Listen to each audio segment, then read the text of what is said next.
एवं निर्मलं स्फटिकाकृतिम् आधारं सर्वविद्यानां हयग्रीवमुपास्महे। बोल वृंदावन बिहारी लाल की, सच्चिदानंद भगवान की, श्री सद्गुरुदेव भगवान की जय, सनातन वैदिक धर्म की जय। जय श्री राधे, जय जय श्री राधे, जय जय श्री राधे। अखिल कोटि ब्रह्मांड नायक परब्रह्म परमात्मा भगवान श्री कृष्ण चंद्र महाराज की असीम अनुकंपा से आज चतुर्थ दिवस पर हम श्रीमद् भगवत गीता का परिशीलन कर रहे हैं। हमने तीसरे अध्याय में हमने यह जाना कि भगवान के लिए जो कुछ भी करते हैं वह सब कर्म योग बन जाता है। भगवान के नाम पर जो कुछ भी करते हैं तो कर्म योग बनता है। भोजन बनाए तो भी ठाकुर जी के लिए बनाए तो कर्म योग बनता है। कर्म योग बने तो कर्म योग से बंधन नहीं होता, कर्मों से बंधन होता है, कर्म योग से बंधन नहीं होता। बंधन का मतलब क्या? उन कर्मों का फल भोगना अनिवार्य होना, चाहे शुभ कर्म हो चाहे अशुभ कर्म हो, उन कर्मों का फल भोगना अनिवार्य होना बंधन है। और फल भोगने से मुक्त हो जाना कर्म बंधन नहीं है। तो भगवान को माध्यम बना करके जो भी कार्य करें तो वह कर्मयोग है। यह हमने पढ़ा। आज तीसरे अध्याय का 14वां श्लोक है। 13वें श्लोक में बताया गया था कि यज्ञ शिष्ट भोजन को जो खाते हैं उनके समस्त पाप धुल जाते हैं, लेकिन जो अपने लिए पकाते हैं, मुझे खाना है ऐसा करके पकाते हैं, तो वो पाप खाते हैं। क्यों खाते हैं पाप? हम जो कमाई करते हैं उस कमाई में बहुत लोगों का हिस्सा होता है, एक बात। दूसरी बात, हमारी थाली तक अनाज के पहुंचने पर अनेक कीटाणु, अनेक कीट, छोटे छोटे प्राणियों की मृत्यु हो जाती है।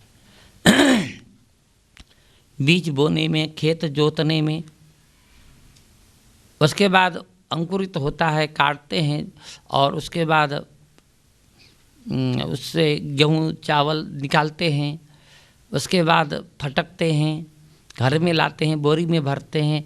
ऐसा करते करते लाखों छोटे छोटे कीड़े मर जाते हैं। आप कहेंगे कि हमने खेती की नहीं, हमने तो खरीदा। तो आपने खरीदा ना, वही सारी प्रक्रिया होकर के आपके पास पहुंची है।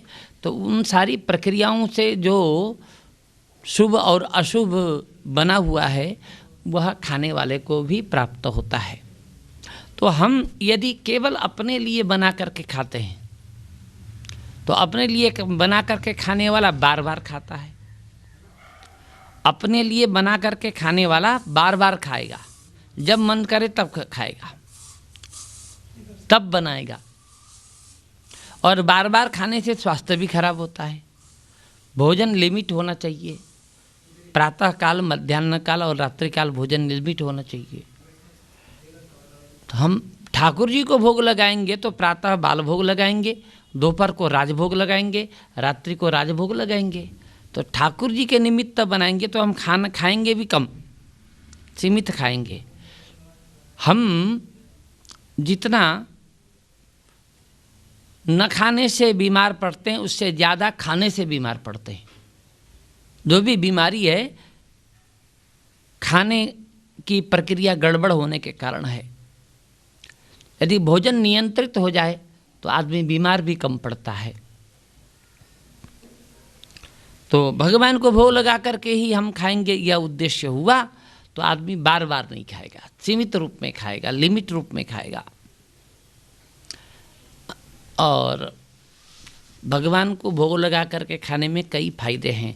यदि उसमें अन्न में जो भी दोष है, दृष्टि दोष है, और भी हमने कहा कि हमारी थाली तक पहुंचने में अनेक प्राणियों की हत्या हो चुकी होती है, उसका जो दोष है ठाकुर जी को भोग लगाने के बाद वो सारे दोष खत्म हो जाते हैं, भोजन पवित्र हो जाता है, ठाकुर जी की दृष्टि पड़ती है। अब ठाकुर जी मंदिर में न हो, घर पे न हो, कहीं बाहर खाना पड़े तो कहीं भी भोग लगाइए, ठाकुर जी तो हर जगह हैं, घट घट वासी कण कण वासी हैं परमात्मा, कहीं भी परमात्मा भोग लगा लेते हैं, आप उनको समर्पण करें। तो जो अपने लिए पकाते हैं वह केवल पाप खाते हैं, ऐसा 13वें श्लोक में बताया गया। और 14वें श्लोक में बताते हैं अन्नात् भवन्ति भूतानि पर्जन्यादन्न संभवः यज्ञात् भवति पर्जन्यः यज्ञः कर्म समुद्भवः। अन्न से ही प्राणी होते हैं, प्राणियों की उत्पत्ति अन्न से होती है। माता पिता प्राणियों के उत्पत्ति में कारण हैं, बंधन हेतु हैं, फिर भी माता पिता जो अन्न खाते हैं उस अन्न का अंश वह संतान के रूप में उत्पन्न होता है, इसलिए अन्न के द्वारा प्राणी उत्पन्न होते हैं। अन्न कहाँ से उत्पन्न होता है? पर्जन्यात् अन्न संभवः। पर्जन्य से, पर्जन्य माने बादल, वृष्टि, वृष्टि से अन्न होता है, वर्षा होने से अन्न होता है। बादल कहाँ से बनते हैं? बाष्प से भी बनते हैं और यज्ञों से भी बनते हैं। यज्ञों का जो धुआं निकलता है इससे भी बादल बनते हैं। उससे जो बादल बनते हैं वह बादल अतिवृष्टि अनावृष्टि का नहीं करते।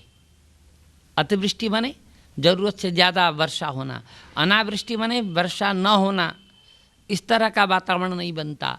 यदि यज्ञीय बादल, यज्ञीय धूम आकाश में जाता है तो उससे बादल माने समय पर सही वृष्टि करने वाले, शुद्ध अन्न उत्पादन करने वाले, इस तरह के पानी वर्षा करते हैं। यज्ञात् भवति पर्जन्य, यज्ञ से पर्जन्य बनता है। पर्जन्य माने क्या बताया? पर्जन्य माने बादल। देखिए आप कहीं बाहर चले गए थे। पर्जन्य माने बादल, वर्षा। और यज्ञ किससे होता है? क्योंकि कर्म नहीं करोगे तो यज्ञ नहीं होगा।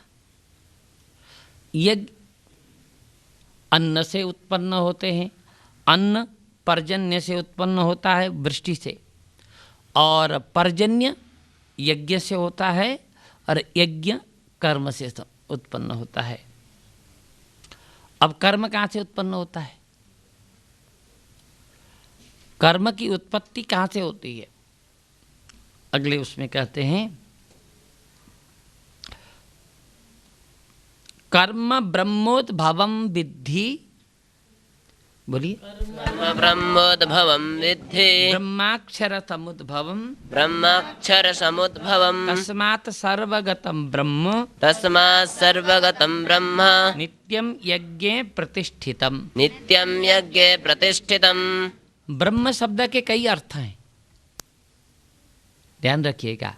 ब्रह्म माने परमात्मा एक अर्थ, ब्रह्म माने जीव, अहम ब्रह्मास्मि बोलते हैं ना, ब्रह्म माने जीव, ब्रह्म माने प्रकृति, ब्रह्म माने शरीर।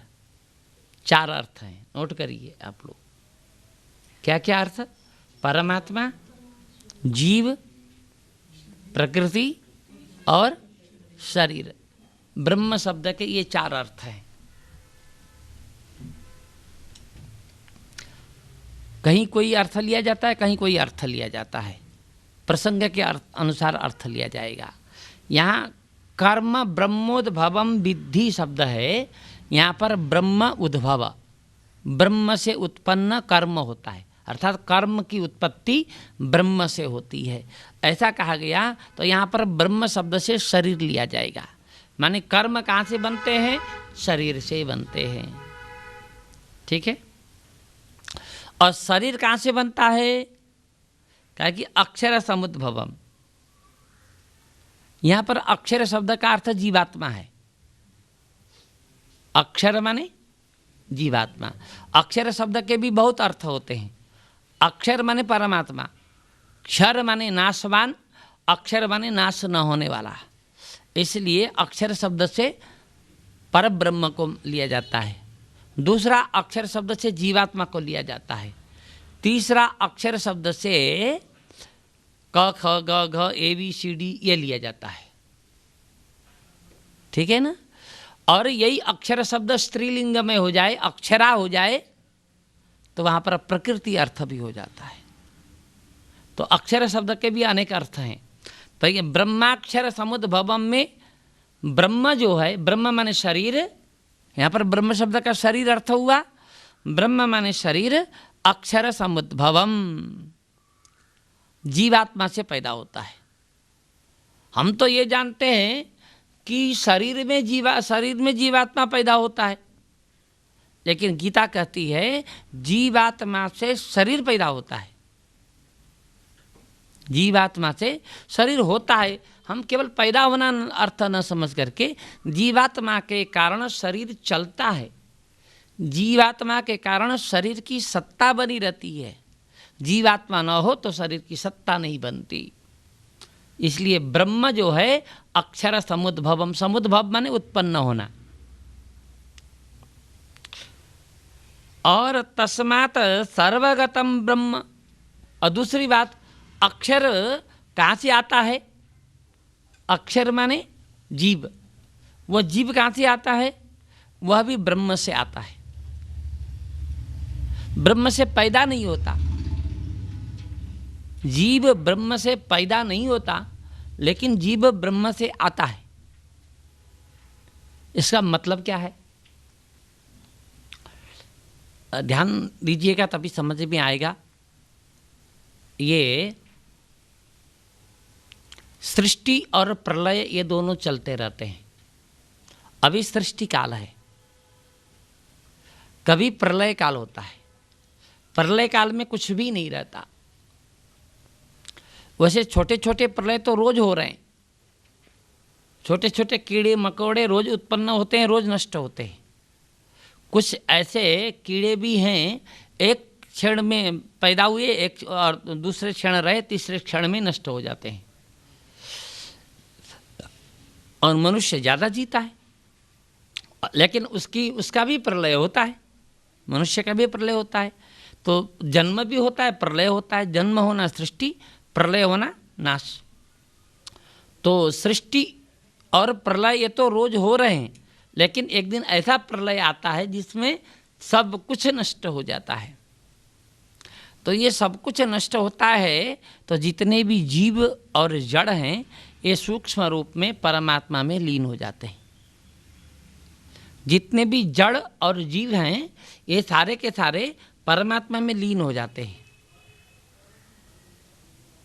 आप कहेंगे सारा परमात्मा में कैसे लीन होगा? क्योंकि ये सब सूक्ष्म बन करके जाते हैं। आत्मा तो इतना सूक्ष्म है कि एक छोटी सी डिबिया में आत्माओं को रखें तो अरबों आत्मा उसमें आ जाए। करोड़ नहीं, अरबों आत्मा एक छोटी सी डिबिया में आ जाए, क्योंकि आत्मा का स्वरूप इतना सूक्ष्म होता है। तो ये सूक्ष्म बन करके परमात्मा में लीन हो जाते हैं प्रलय काल में, ठीक है। तो उसी समय एको हम बहुश्याम, मन अहम ब्रह्मास्मि। हाँ, जीव ब्रह्म ही है, जीव ब्रह्म ही बना पड़ा, क्योंकि वह जीव ब्रह्म में जाकर के लीन हुआ है। उससे उस समय प्रलय काल में जीव को ब्रह्म से अलग किया ही नहीं जा सकता। प्रलय काल में जीवात्मा को परमात्मा से बिल्कुल अलग किया ही नहीं जा सकता कि ये परमात्मा है, ये जीवात्मा है, ऐसा व्यवहार हो ही नहीं सकता। एक होकर के रहते हैं। तो यही जीवो ब्रह्मैव नापरः की स्थिति है। और जितना समय सृष्टि होता है, सृष्टि बहुत लंबा चल रहा है, बहुत लंबे काल तक सृष्टि होने के बाद प्रलय काल आता है, तो प्रलय भी उतना ही समय रहता है। उतने समय तक परमात्मा के अतिरिक्त कुछ भी नहीं रहता, न पृथ्वी, न जल, न तेज, न वायु, न आकाश, न प्रकृति, न जीव, कुछ भी नहीं रहते। सब कुछ परमात्मा के उदर में समा जाते हैं। उदर माने पेट, सब कुछ परमात्मा के उदर में समा जाते हैं। तो प्रलय काल में जड़ और चेतन ये सब परमात्मा में लीन होते हैं। और सृष्टि काल में परमात्मा जब सृष्टि करना चाहता है प्रलय के बाद, तो उपनिषद कहते हैं एको हम बहुश्याम, मैं अभी एक होकर के रह रहा हूँ। एक होकर के रह रहा हूँ माने जड़ और चेतन को साथ में लेकर के एक बन कर के रह रहा हूँ, मैं अनेक हो जाऊँ, यह परमात्मा इच्छा करता है। परमात्मा जब इस तरह से इच्छा करता है, क्योंकि परमात्मा सत्य संकल्प है। सत्य संकल्प माने उसका जो संकल्प है वो सत्य होता है। सत्य होता है माने घटित होता है। उसने जो संकल्प किया वह घटना में परिवर्तित हो जाती है। सत्य संकल्प, संकल्प किसको बोलते हैं ध्यान रखिएगा। मैं ऐसा करूँगा, इस तरह से प्रतिज्ञा करना ही संकल्प है। मैं ऐसा करूँगा, ऐसी प्रतिज्ञा करना ही संकल्प है। ठीक है। तो परमात्मा संकल्प करता है, और परमात्मा जो संकल्प करता है वह सत्य हो जाता है। इसलिए परमात्मा को सत्य संकल्प कहा जाता है। जीवात्मा भी सत्य संकल्प है, लेकिन जीवात्मा में सत्य संकल्प का जो गुण है वह जड़ के साथ आसक्त होने के कारण, जड़ के साथ आसक्ति होने के कारण सत्य संकल्प गुण वह छिप जाता है। तो जब परमात्मा एक से अनेक होने का संकल्प लेता है, उसी समय फिर सृष्टि शुरू हो जाती है। परमात्मा के उदर में सूक्ष्म रूप में समाये हुए सभी जीव और प्रकृति बाहर आ जाती है, और अनेक रूप में ये जैसे सृष्टि काल में आज दिखता है इसी तरह से दिखने लगता है। इसलिए ये अक्षर भी परमात्मा से आया हुआ है। अतः सर्वगतम ब्रह्म नित्यम यज्ञे प्रतिष्ठितम, इसलिए यह ब्रह्म माने शरीर नित्य यज्ञ में प्रतिष्ठित है। क्यों यज्ञ से में प्रतिष्ठित है, ऊपर से बताते हुए है। अन्न से प्राणी उत्पन्न होते हैं, प्राण, और अन्न वृष्टि से उत्पन्न होता है, और वृष्टि यज्ञ से होती है। यज्ञ कर्म से उत्पन्न होते हैं, कर्म शरीर से उत्पन्न होते हैं, शरीर जीवात्मा से उत्पन्न होता है, जीवात्मा परमात्मा से आता है। तो यहाँ पर मुख्य परमात्मा ने पहले भी कहा था कि सह यज्ञ प्रजा सृष्टवा, मैंने यज्ञों के साथ में प्रजाओं की सृष्टि की थी। अतः ये सब कुछ यज्ञ में प्रतिष्ठित है। यज्ञ निरंतर करते रहोगे तो तुम्हारे द्वारा कर्म योग अपने आप बन जाएगा। 16वां श्लोक। एवं प्रवर्तितं चक्रम, एवं प्रवर्तितं चक्रम नानुवर्तयति हयः, नानुवर्तयति हयः। अघायुरिन्द्रिया रामो, अघायुरिन्द्रिया रामो मोघं पार्थ स जीवति, मोघं पार्थ स जीवति। इस प्रकार से यह संसार चक्र चलता रहता है। एवं प्रवर्तितं चक्रम, ये संसार चक्र को इसी तरह से चलाया गया है। और यह माने जो मनुष्य न अनुवर्तयति, यह संधि विच्छेद करने पर न अनुवर्तयति, नानुवर्तयति ह लिखा है ना, संधि विच्छेद करेंगे तो न अनुवर्तयति इह, जो व्यक्ति इस तरह से प्रवर्तित चक्र का, संसार चक्र का अनुवर्तन नहीं करता, अनुशीलन नहीं करता, अनुकरण नहीं करता, अर्थात यज्ञ नहीं करता, अर्थात कर्मयोग नहीं करता, उसको क्या बोलते हैं? अघायु। इंद्रियारामः। इंद्रियाराम का अर्थ है इंद्रियों में रमण करने वाला। अघायु माने व्यर्थ पाप आयु लेकर के जीवित है। केवल इंद्रियों में रमण करने वाला वह व्यक्ति व्यर्थ जीवन लेकर के जी रहा है। उसके जीने से कोई भी फल नहीं निकल रहा। किसी के रहने से न रहने से कोई अंतर नहीं रहता, तो वो रहना व्यर्थ है। मनुष्य होकर के हम पैदा हुए और 3 काम करके ही मर गए। कमाना, खाना, पाखाना। पहला काम कमाना, दूसरा काम खाना और तीसरा काम पाखाना। पाखाना समझते हैं ना? इतने तक ही सीमित रहा। वही स्वर्ग नरक में जाने वाला बन करके फिर पैदा होना। अर्थात संसार में आकर के कोई उत्कृष्ट कार्य न करना, न तो आत्मा के उद्धार के लिए, न दूसरों की सेवा के लिए, किसी के लिए भी कोई विशेष कार्य न करना, तो ऐसा ही माने जो कर्मयोग न करने का तात्पर्य, कर्मयोग न करने वाला मनुष्य व्यर्थ में जीवित रहता है। मोघम पार्थ सजीवती। मोघ का अर्थ होता है व्यर्थ। मैं आपको समझाता हूँ, मोघ का अर्थ व्यर्थ है।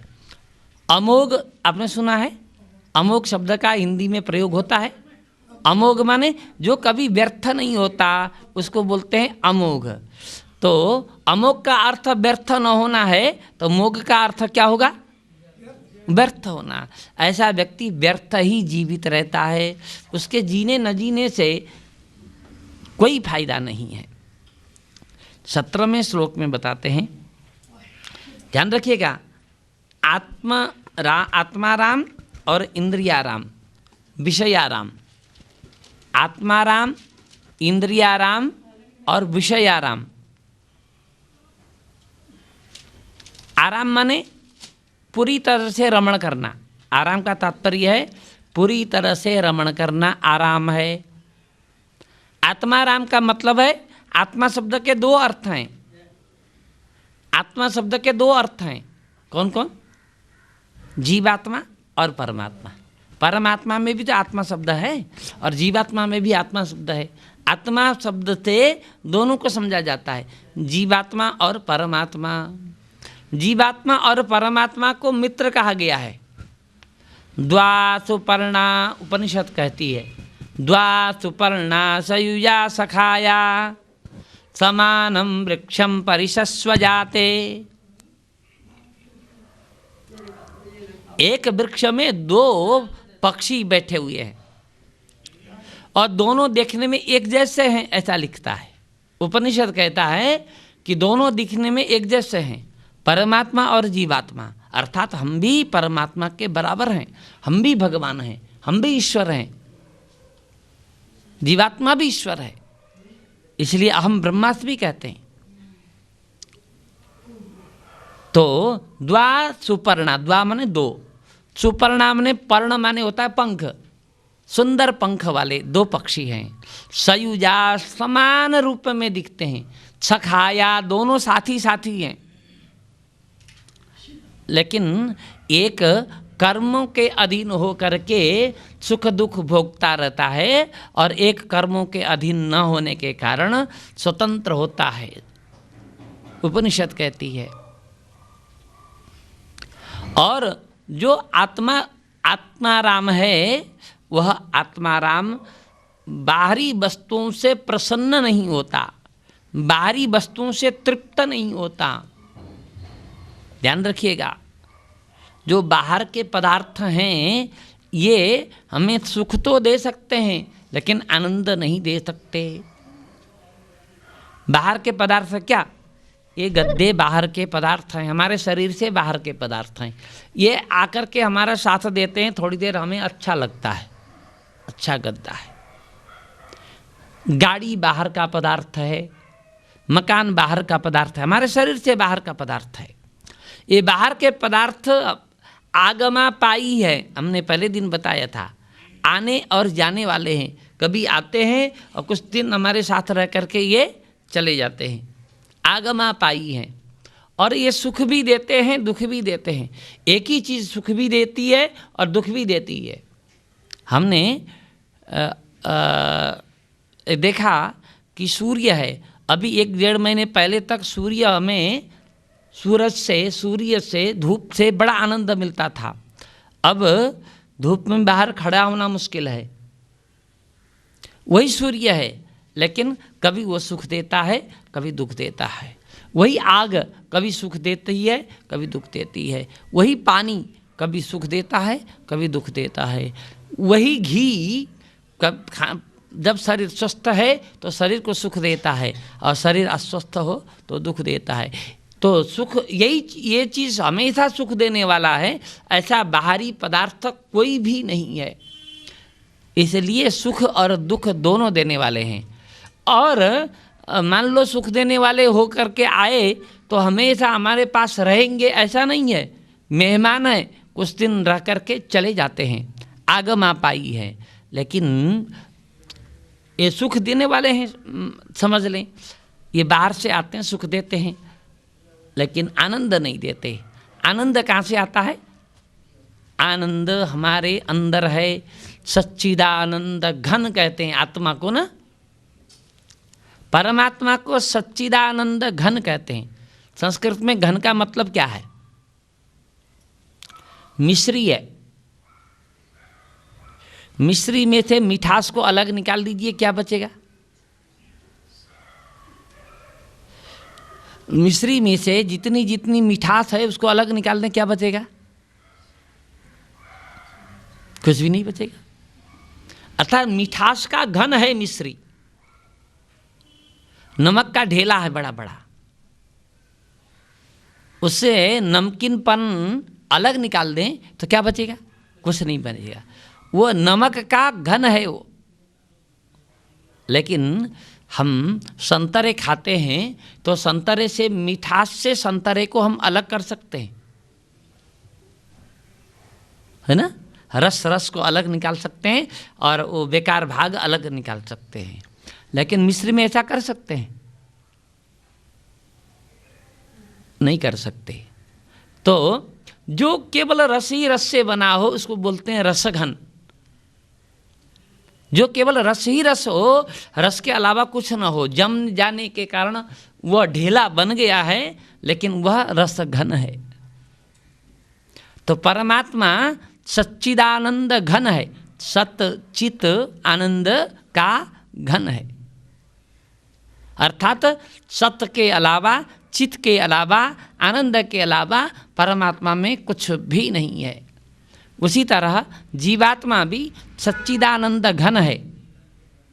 सच्चिदानंद घन में माने सत का घन, चित का घन और आनंद का घन। सत माने सत स्वरूप, चित माने चेतन स्वरूप और आनंद स्वरूप का घन है जीवात्मा। परमात्मा भी इसी तरह का है। लेकिन वहाँ उस घन में, मिश्री में, पिघली हुई मिश्री में मिट्टी मिला दिया जाए, पत्थर मिला दिया जाए तो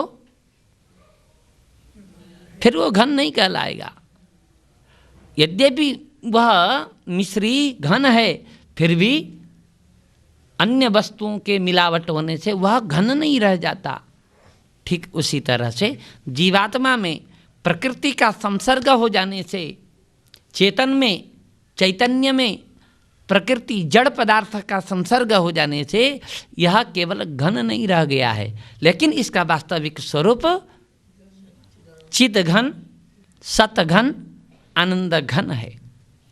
ठीक है, बात को हम समझें, है ना? जितना हम सुनते हैं उसको ग्रहण करें, मनन करें। इसलिए करें, हम सुनते तो बहुत हैं, आज तो सुनने के लिए कोई कमी नहीं है, कहीं जाने की ज़रूरत भी नहीं है सुनने के लिए। बिस्तर में लेटे लेटे सुबह से लेकर के रात तक सुनते रहो, बहुत कुछ हमें सुनाई पड़ता है। लेकिन इतना सुनने के बाद भी हमारे में कोई परिवर्तन न आना कारण क्या है? हम वैसे के वैसे हैं और ज़्यादा निठल्ले हैं, ऐसा होने में कारण क्या है? जो सुनाने वाले लोग हैं, सुनाने वाले लोगों में भी जो हमें सुना रहे हैं उसका आचरण उनमें भी होना चाहिए। हम दूसरों को उपदेश तो बहुत देते हैं, किंतु हम स्वयं में आचरण नहीं करते। हम कथा भी करते हैं तो पैसों के लिए कर रहे हैं, यश के लिए कर रहे हैं, और इतना लेंगे उतना लेंगे एक मोटी रकम की डिमांड कर देते हैं। और हमको क्या उपदेश देते हैं? पैसा मिट्टी का ढेला है, पैसे के पीछे मत भागो, पैसा दान करो, पैसे में आसक्ति मत रखो। हम